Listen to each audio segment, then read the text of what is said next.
Hello, আসসালামু আলাইকুম। আশা করি সবাই ভালো আছেন।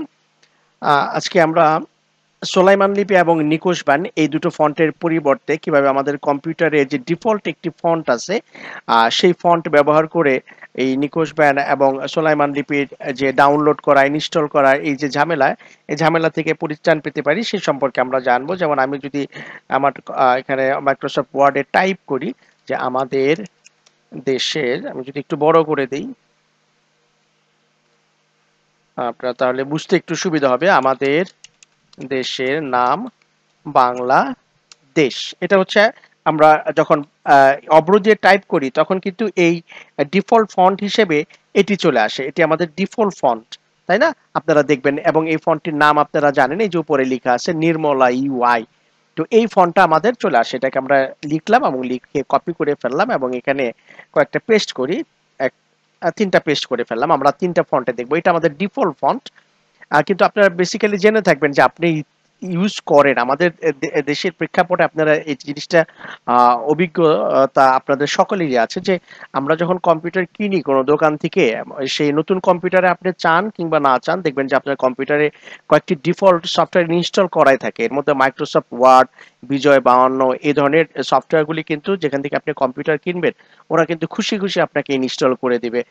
অর্থাৎ এই বিজয় ৫২ কম্পিউটারে ইনস্টল করা নাই, এ ধরনের খুব কমই পাওয়া যায়। সেক্ষেত্রে যে সুবিধাটি আপনার হবে, আপনাকে অতিরিক্ত সোলাইমান লিপি কিংবা নিকোশ বান এই সমস্ত ফন্ট গুলো ডাউনলোড করা, ইনস্টল করার যে অতিরিক্ত ঝামেলা এবং এই ঝামেলা আহ, জড়াতে গিয়ে আপনার মধ্যে যে একটা ভীতির সঞ্চার হয়, সেই ভীতি আপনি এড়াতে পারবেন। আমরা জানি যে আমাদের জেনারেল যারা একেবারে জেনারেল ইউজার, তারা তো আসলে লিখতেই পারে না, তাই না?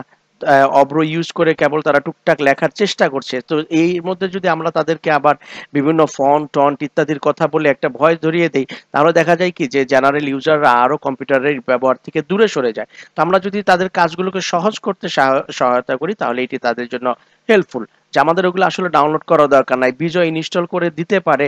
এবং বিজয় ইনস্টল করা থাকে কম্পিউটারের, আপনি যখন কম্পিউটার দোকানে কিনতে যাবেন তখন আপনাকে অব্র দিয়ে দিবে না কিন্তু ওরা। কারণ বেসিক্যালি অব্রের যে ইউজেস সেটা আসলে একটু অ্যাডভান্স লেভেলে এটা হয় না। কিন্তু আপনি কম্পিউটার যখন নতুন কিনতে যাবেন ওদেরকে যদি বলেন বিজয় কম্পিউটারটাই, সরি বিজয় যে সফটওয়্যার আছে এটি একটু ইনস্টল করে দেন, তাহলে দেখবেন যে ওরা আপনাকে ইনস্টল করে দিচ্ছে। তো ইনস্টল করার পরে আপনার যেটি হবে, আপনি যখন অব্র দিয়ে কাজ করবেন তখন শুধুমাত্র এখান থেকে, আমি তার আগে আপনাদেরকে দেখাচ্ছি যে এটা দেখেন, এটি হচ্ছে আমার ডিফল্ট। এই যে আমি ডিফল্টটাকে সোলাইমান লিপি দিয়ে সিলেক্ট করে সোলাইমান লিপিতে ট্রান্সফার করে ফেললাম। সো এখন সোলাইমান লিপির এই ফন্ট। এরপরে এইটাকে, পরের সেন্টেন্সটাকে আমরা যদি বা পরের বাক্যটাকে আমরা যদি নিকোশ বান দিয়ে সিলেক্ট করি তাহলে দেখেন নিকোশ বানের এই ধরনের একটা আউটলুক আসতেছে বা লুকিংটা এইরকম। এটার নাম হচ্ছে আমাদের সোলাইমান লিপি। এরপরে এটি হচ্ছে আমাদের তারপরেরটা যেটা সেটা হচ্ছে আমাদের, এটাকে আমরা একটু ছোট করে উপরে উঠাই একটা লাইনে। আর এরপরে এটা আমরা যেটা নিলাম সেটা হচ্ছে নিকোশ বান, তাই না? তো এই হচ্ছে আমাদের মোটামুটি যে সফট ফন্ট দুটো, সেগুলো আমরা খুব পপুলার এই দুটা। কিন্তু পরের যে বাক্যটা রয়েছে এটাকে আমরা অন্য একটি ফন্টে ব্যবহার করতে চাচ্ছি, সেটা হচ্ছে সুটনি ও এম জে। দেখেন ঠিক একই রকম কিন্তু হয়ে গেল, তাই না? এই ফন্টগুলো যে লুকিংটা এটাও কিন্তু একই রকম। কিন্তু এটাতে আপনার সুবিধা কি, এখানে আমরা লিখতে পারি হচ্ছে গিয়ে সুটোনি ও এম জে, এই হচ্ছে ফন্টের নাম। এই ফন্টটা আপনি ব্যবহার করে দেখতে পারেন। আমি যদি কার্সর নেই তাহলে উপরে আপনার এখানটায় খেয়াল করলে দেখতে পারবেন যে চেঞ্জ হচ্ছে। এটা হচ্ছে ডিফল্ট নির্মলা, এটা হচ্ছে সোলাইমান লিপি এই যে দেখতে পাচ্ছেন। এরপরে হচ্ছে নিকোশ বান এবং এরপরে হচ্ছে সুটনি ও এম জে, অর্থাৎ ডিফল্ট ফন্ট। অর্থাৎ আপনার কম্পিউটারে যদি বিজয় ইনস্টল করা থাকে, যেমন আমার এখানে দেখতে পাচ্ছেন এই যে নিচে এখানটায় বিজয় ইনস্টল করা আছে, বিজয় ৫২। বিজয় ৫২ ইনস্টল করলে অটোমেটিক এই ফন্টটি আপনার কম্পিউটারে ইনস্টল হয়ে যাবে। সেক্ষেত্রে আপনাকে অতিরিক্ত এই দুটো ফন্টকে আবার ইনস্টল করার দরকার নেই। আপনি যখন অব্র দিয়ে লিখবেন তখন লিখার আগে শুধুমাত্র সুটনি ও এম জে সিলেক্ট করে দিলেই হয়ে যাবে। এতে আরেকটি সুবিধা আছে, যেমন বিজয় বেশিরভাগ ক্ষেত্রেই আপনার ইনস্টল করা থাকে কিন্তু অব্র থাকে না। একটা অভিজ্ঞতা আপনাদের সকলেরই থাকবে, যেমন আপনার কম্পিউটারে আপনি অভ্র দিয়ে বা সোলাইমান লিপি বা নিকোশ বান সিলেক্ট করে একটা লিখা দোকানে নিয়ে গেছেন প্রিন্ট আউট করার জন্য। ওখানে নেয়ার পরে আপনি দেখবেন যে আপনার ফন্টটা কিন্তু এরকম হয়ে গেছে। এটা একটা ঝামেলার বিষয়, তাই না? কিন্তু আপনি যদি সুটুনি ও এমজে দিয়ে লিখে যে কোনো দোকানে নিয়ে যান প্রিন্ট করার জন্য, দেখবেন সেই ফন্টটা কিন্তু আর ভাঙবে না।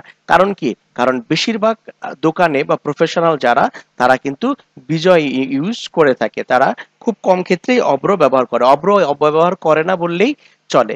সেক্ষেত্রে আপনি যদি এই ফন্টটা সিলেক্ট করেন তাহলে আপনার ফন্ট ভাঙার চান্স কম।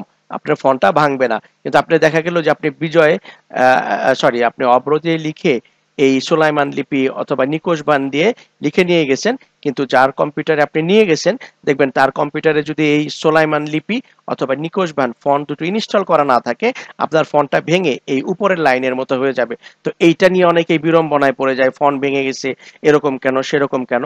কিন্তু আপনি যদি এই ফন্টটা সিলেক্ট করেন সুটুনি ওএমজে, তো এটা আপনি যে কম্পিউটারে নিয়ে যান না কেন আপনার কিন্তু আর এই ফন্টটা ভাঙবে না। কারণ হচ্ছে প্রফেশনাল যারা তারা সবাই বিজয় ব্যবহার করে।